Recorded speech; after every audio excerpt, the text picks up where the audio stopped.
Hello बच्चों, आपको स्वागत है आपके अपने चैनल द नॉलेज हब में। आज के वीडियो में हम बात करेंगे total internal reflection in A prism. अब हमने देखा था कि टोटल इंटरनल रिफ्लेक्शन होता क्या है।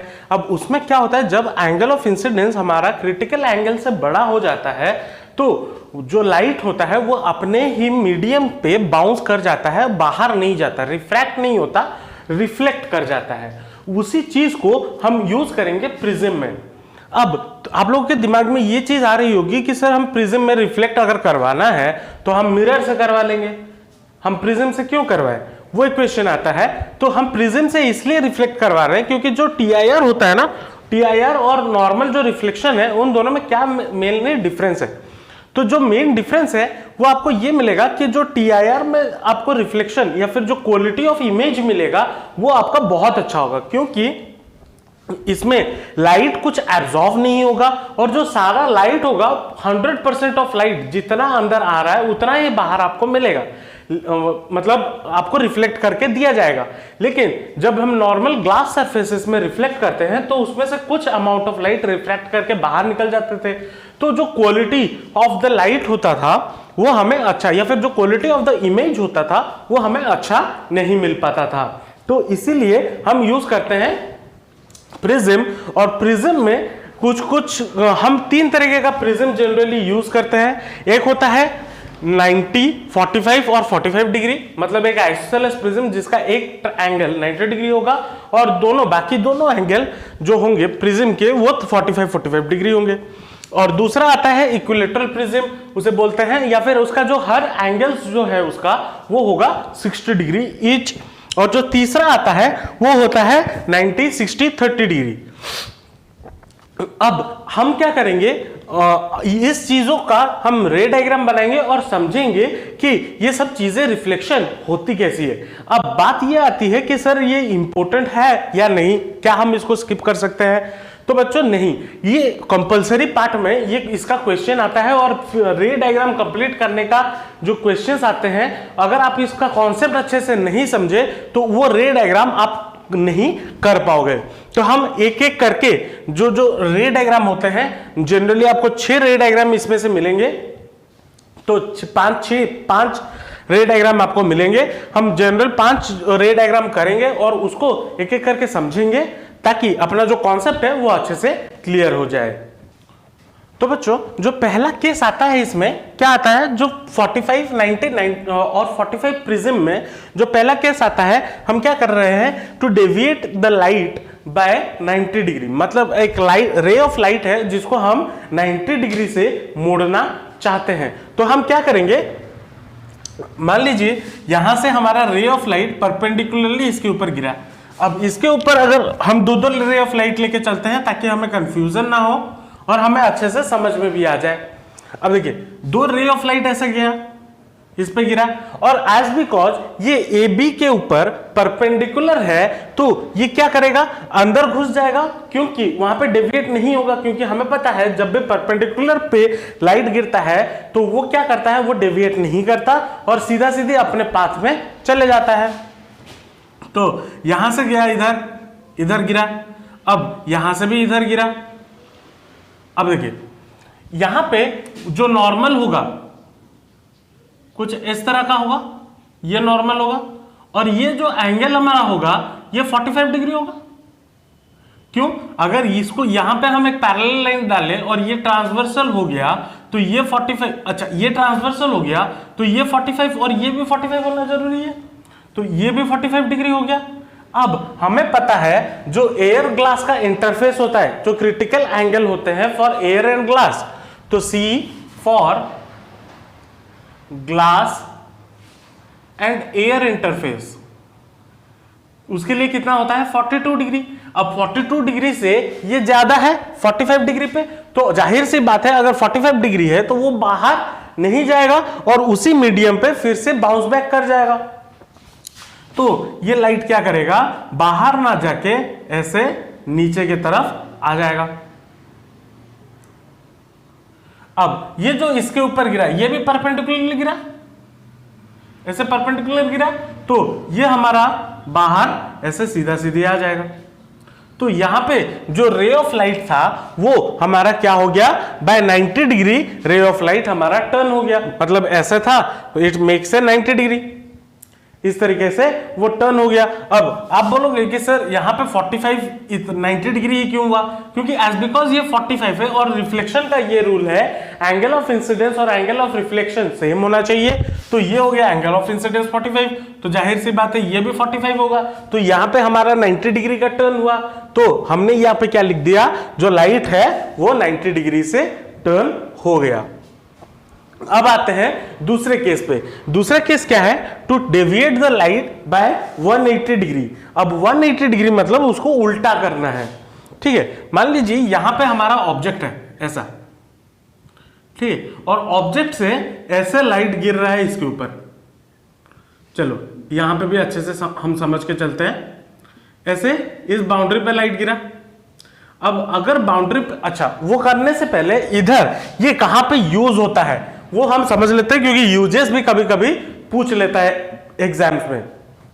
तो जनरली ये जो प्रिंसिपल कहां पे यूज होता है, ये यूज होता है पेरिस्कोप में, यूज्ड इन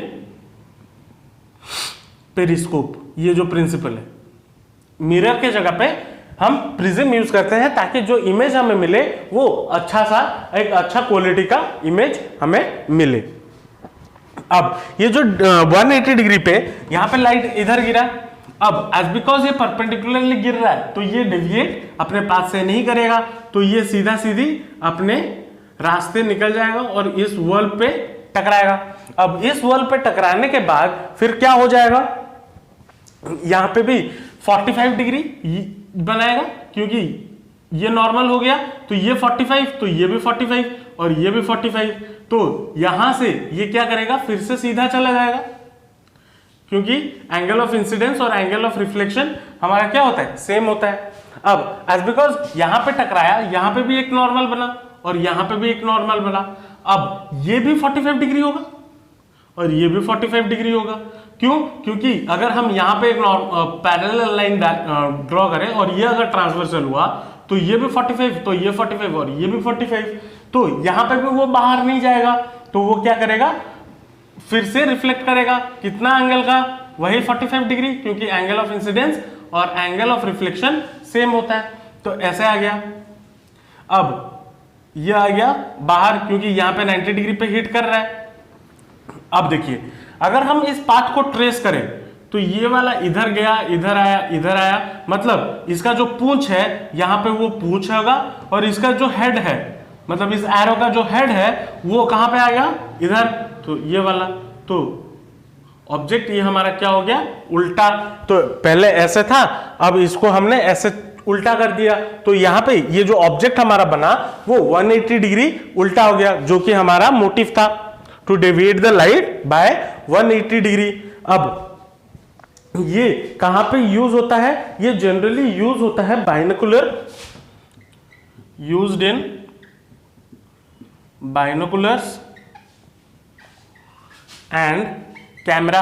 आजकल जो DSLR वगैरह आते हैं या फिर मिररलेस कैमरा जो आता है, मिररलेस कैमरा मतलब उसमें मिरर नहीं होता, प्रिज्म होता है, ताकि आपको जो क्वालिटी मिले इमेज का वो बहुत अच्छा मिले। तो ये थे दो, इस प्रिज्म में दो रे डायग्राम्स, इसको कैसे कर सके। अब जो तीसरा इसमें आता है या फिर पूछा जाता है वो है to erect the inverted image without producing deviation in its path. तो मैं ये मिटा देता हूं, होपफुली आप ये कर चुके होंगे, मैं इसे मिटा देता हूं ताकि मैं बाकी जो डायग्राम्स है उसको भी कर सकूं। तो बच्चों जो नेक्स्ट आपका है, जो नेक्स्ट चीज है जो 90, 45 और 45 में हमने देखा था, जो थर्ड पार्ट है वो क्या है, to erect the inverted image without deviation, मतलब बिना डेविएशन के हम एक उल्टा इमेज को सीधा कैसे करें। तो मान लीजिए यहां पे जो ऑब्जेक्ट है वो उल्टा है, यहां पे रखा गया है। अब इसको और थोड़ा नीचे कर देते हैं। हाँ, मान लीजिए यहां पे, तो यहां से रे ऑफ लाइट क्या गिरेगा, ऐसे गिरेगा, ऐसे गिरा। अब ये हमारा ऑब्जेक्ट है। अब रे ऑफ लाइट अगर ऐसे गिरा तो यहां पे क्या होगा, नॉर्मल, ये नॉर्मल हुआ, तो ये कितने एंगल पे डेविएट करेगा, यहां पे अगर इंसिडेंट हुआ तो ये आपको ऐसे कुछ deviate towards the normal rarer to denser, तो ऐसे कुछ रे ऑफ लाइट आएगा।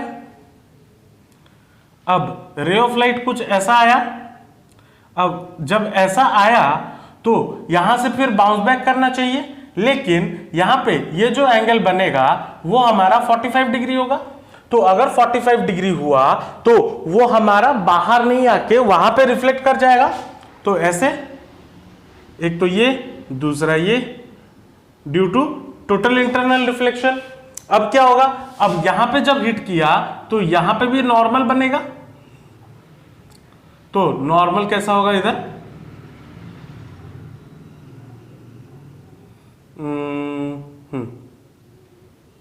कुछ ऐसा। अब नॉर्मल ऐसा हुआ तो ये कहां जाएगा, बाहर, अवे फ्रॉम द नॉर्मल, कुछ ऐसा। अब ये जो रे ऑफ लाइट बाहर आपको मिला वो आपको इमेज देगा। अब ये इमेज आपको कैसा मिलेगा वो थोड़ा देखते हैं। देखिए इसको अगर ट्रेस करें, ये इधर गया, फिर इधर गया, फिर इधर गया, फिर इधर आया, तो ये जो हेड वाला पार्ट था, मतलब जो पूंछ था एरो का, वो नीचे होगा ये वाला, और जो तीर वाला पार्ट था या फिर जो एरो वाला पार्ट था वो किधर होगा, इधर गया, फिर इधर, फिर ये, तो ये वाला पार्ट।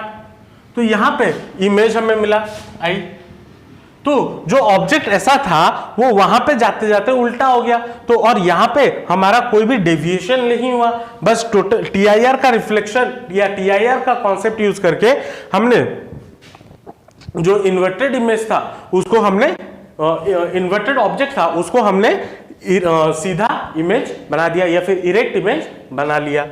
अब जो दूसरा नेक्स्ट जो हमारा रे डायग्राम आता है वो कौन से प्रिज्म पे आता है, वो 60-60-60 या फिर जो आइसोसेलेस, ये सॉरी जो क्या बोलते हैं उसे, इक्विलैटरल प्रिज्म जो होता है 60-60-60 डिग्री वाला, उसी प्रिज्म को यूज करके हम बनाएंगे उसका रे डायग्राम। अब यहां पे अब देखिए इंसिडेंट लाइट हमें पता है हमेशा परपेंडिकुलरली गिरना चाहिए। मान लीजिए कुछ ऐसा गिरा,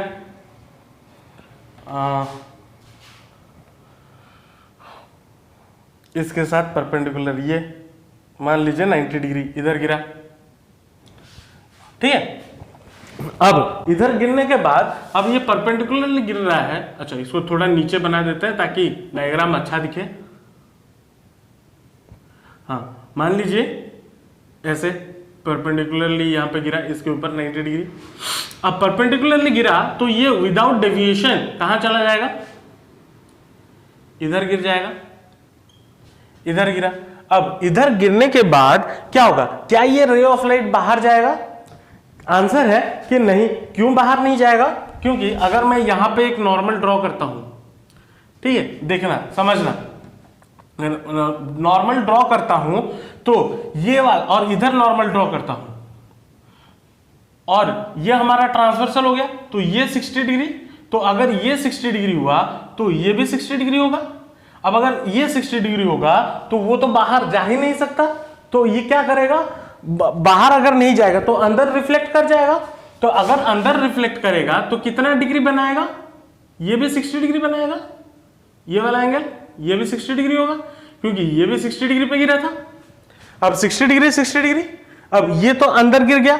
अब यहां पे ये गिरा लाइट। अब ये लाइट गिरने के बाद ये क्या हो जाएगा, ये परपेंडिकुलरली लाइट इस प्लेन पे गिर रहा है, तो अगर परपेंडिकुलरली गिर रहा है तो ये भी सीधा सीधे बाहर आ जाएगा। तो ये हो गया आपका 60 डिग्री इक्विलैटरल प्रिज्म में ऐसा होगा आपका रे डायग्राम। अभी चलते हैं नेक्स्ट 60, 90 और 30 डिग्री वाले प्रिज्म पे और देखते हैं उस पे कैसे रिफ्रैक्शन या टीआईआर होगा। तो बच्चों अभी हम देखेंगे कि 90, 60 और 30 डिग्री के प्रिज्म में हम लाइट को कैसे डेविएट करेंगे। मान लीजिए हम जो लाइट को इधर से डाल रहे हैं वो इधर 90 डिग्री पे डाल रहे हैं परपेंडिकुलरली। अब परपेंडिकुलरली डालें तो ये हमारा क्या होगा, विदाउट डेविएटिंग ये अंदर चला जाएगा।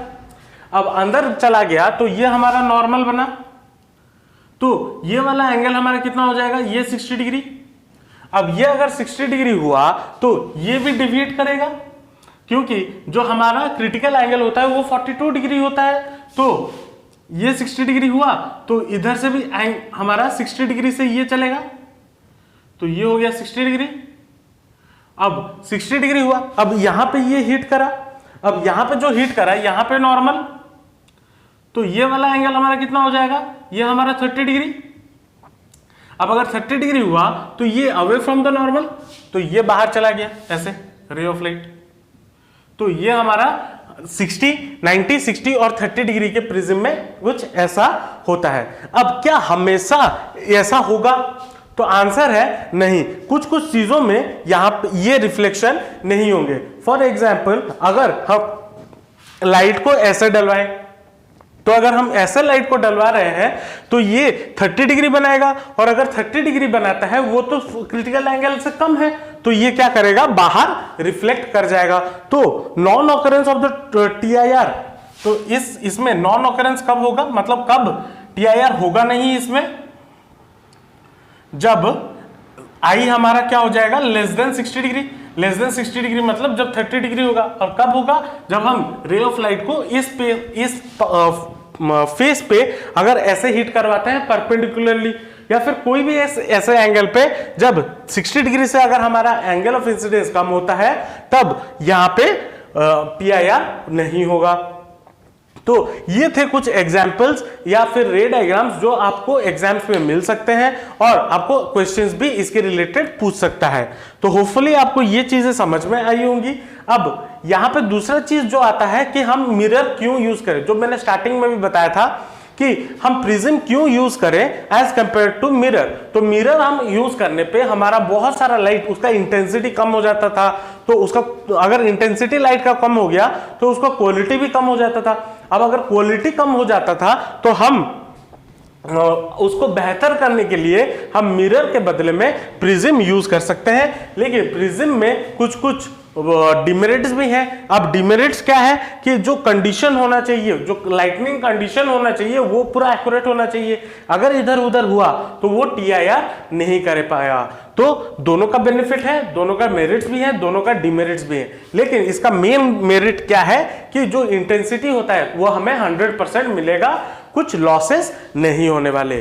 तो आज के वीडियो में हम इतना ही रखते हैं, और उसी के साथ आपका जो चैप्टर था कि जो रिफ्रैक्शन थ्रू प्लेन सर्फेसेस, वो खत्म होता है। नेक्स्ट वीडियो जो आपको मिलेगा वो नेक्स्ट टॉपिक के रिगार्डिंग मिलेगा, रिफ्रैक्शन थ्रू कर्व्ड सर्फेसेस। तो उसके लिए आप वो वीडियो जब आएगा तो उसका नोटिफिकेशन पाने के लिए आप सब्सक्राइब बटन को जरूर क्लिक कर दीजिएगा, ताकि आपको नोटिफिकेशन मिल जाए और आप जो वीडियो है और अपना पढ़ाई जो है वो आराम से कंटिन्यू कर सके। तो मिलते हैं नेक्स्ट वीडियो में, तब तक के लिए ऑल द बेस्ट एंड जमकर पढ़ाई कीजिए।